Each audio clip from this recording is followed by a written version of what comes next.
Influencers Andrew and Tristan Tate, who are charged with human trafficking in Romania, are in the U.S. after prosecutors granted them permission to leave the country.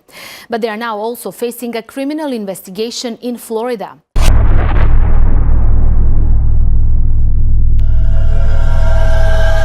Sexual assault, coercion, and human trafficking. These are all allegations which were surrounding the Andrew Tate human trafficking case. They have been haunting the brothers for the last 3 years. Investigations have been launched into the case recently. Were the allegations real or fake? Are the brothers misunderstood as martyrs or monsters?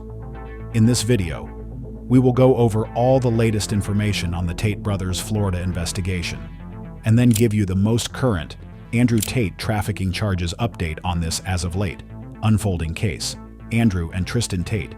For those unaware, the brothers are two famous businessmen with a massive online following. They use platforms like podcasts to market themselves to the world, often providing advice to their listeners. This advice takes many forms, but generally, they stress the importance of hard work and dedication. Both brothers are well known, but in the public eye, one name consistently steals the spotlight: Andrew Tate. Dubbed the King of the Hustle, he is a successful kickboxer whose career has expanded into multiple business ventures across various industries. Tate has invested in several casino chains, using the profits to branch into other fields, including webcam modeling companies. These ventures have generated significant income for him. However, he continues to profit from them by using their success to attract customers to his online course, Hustlers University, where he offers lessons on wealth accumulation and personal development. If we take a closer look at his webcam modeling business, the industry is colloquially known as the cam girl industry. The basic business model works as follows. A client pays to interact with a woman over video, which can range from casual conversations to explicit services for the client's entertainment. In this setup, Andrew Tate's business finds both clients and models, pairing them together while taking a cut from the earnings. The models receive the majority of the profits, and Tate benefits from a cumulative share across many interactions.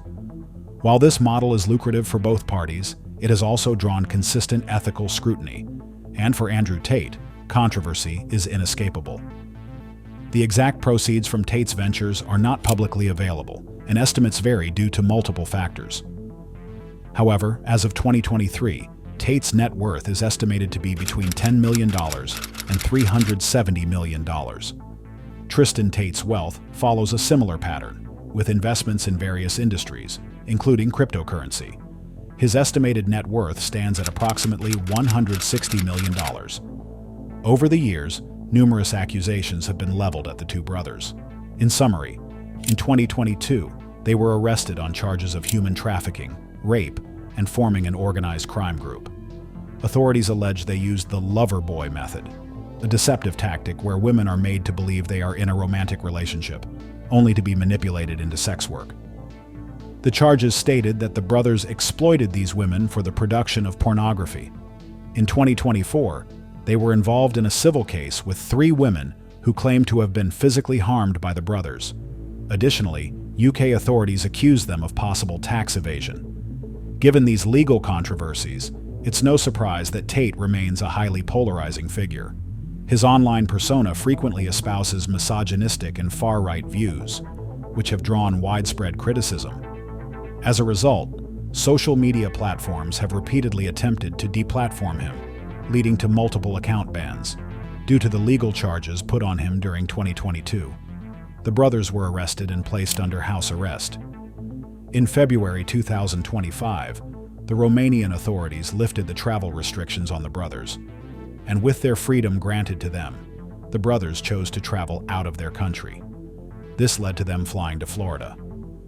They arrived at Fort Lauderdale Hollywood International Airport on February 27, 2025. Officials didn't want the brothers to come to Florida. This was due to many factors. However, the main reason was that they did not want to look like they condoned the actions which the brothers were accused of committing. Florida is not a place where you're welcome with that type of conduct, DeSantis said at a press conference in response to a reporter's question about the Tate brothers. The Attorney General of Florida, James Uthmeier, announced an investigation into the Tate brothers. This was his statement. Florida has zero tolerance for human trafficking and violence against women. If any of these alleged crimes trigger Florida jurisdiction, we will hold them accountable. With this were accusations of corruption and legal misconduct when handling the Tate brothers and their right to enter the country. According to DeSantis, the state officials had not okayed the arrival of two self-described misogynists. We have no involvement in that. I read about it through the media. What's more interesting than all that, however, is that the Romanians had no reason to lift the travel restrictions, but put on the brothers. Or more accurately, the reasons for lifting the restrictions are unclear. However, according to the prosecution, there was a request from prosecutors to modify the obligation, preventing the defendants from leaving Romania. The Romanians' anti-organized crime agency, DIICOT, said the following in a statement made on the 25th of February. The United States of America has made no request to Romania regarding the legal status of certain well-known foreign influencers under investigation by Romanian authorities. There were no such requests during the discussion between the Foreign Ministry and Richard Grenell, nor afterwards. As of now, we have a few developments in the situation.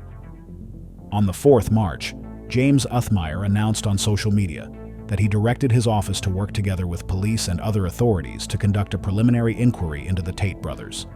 This is a huge step towards taking appropriate action because it allows law enforcement to take informed action on the brothers.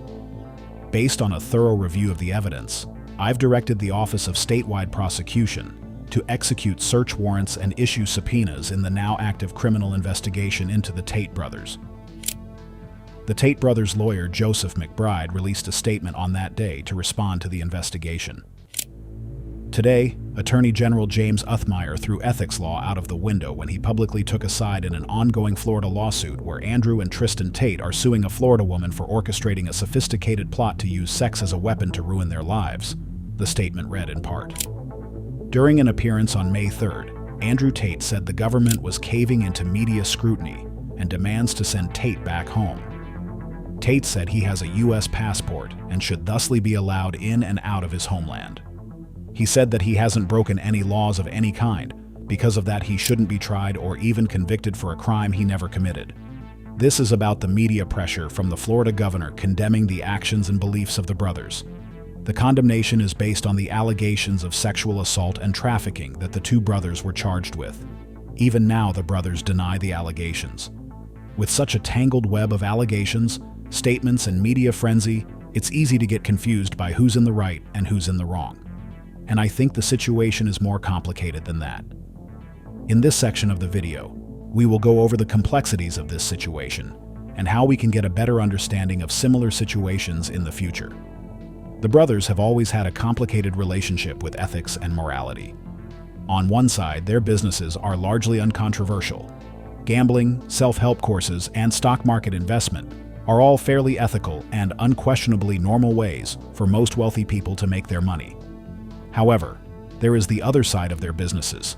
It casts a long shadow over their work, and that would be their involvement in the camgirl industry and how they actively take part in the solicitation and promotion of these industries. There are many ethical concerns that their businesses are exploiting the work of women. This can paint the allegations made against them in a new light, historically speaking. Businesses that are related to or adjacent to the pornography and live show industry have often had a closely tied relationship with the exploitation of women and human trafficking as a means for gathering people to exploit. Even if their business is completely legal, the nature of the work can paint it as problematic and/or ethically dubious work. Because of this, it is not unreasonable for the public at large, along with the authorities, to see these businesses and assume that the Tate brothers may be capable of pushing past the morally dubious but legally gray area of online cam modeling and into the outright illegal. Speaking in terms of the law, Uthmeier and his team are positioning themselves as vanguards in this situation, trying to uphold good, wholesome values, likely using the law as a way to justify this attempt to look good. In a sense, it is possible that regardless of what the investigation finds, the whole song and dance was effectively a matter of virtue, signaling and making themselves look better, or avoiding media scrutiny. Additionally, the lack of evidence on the brothers and the accusations leveled at them raises many questions about the importance of due process when conducting investigations and making public statements and denunciations.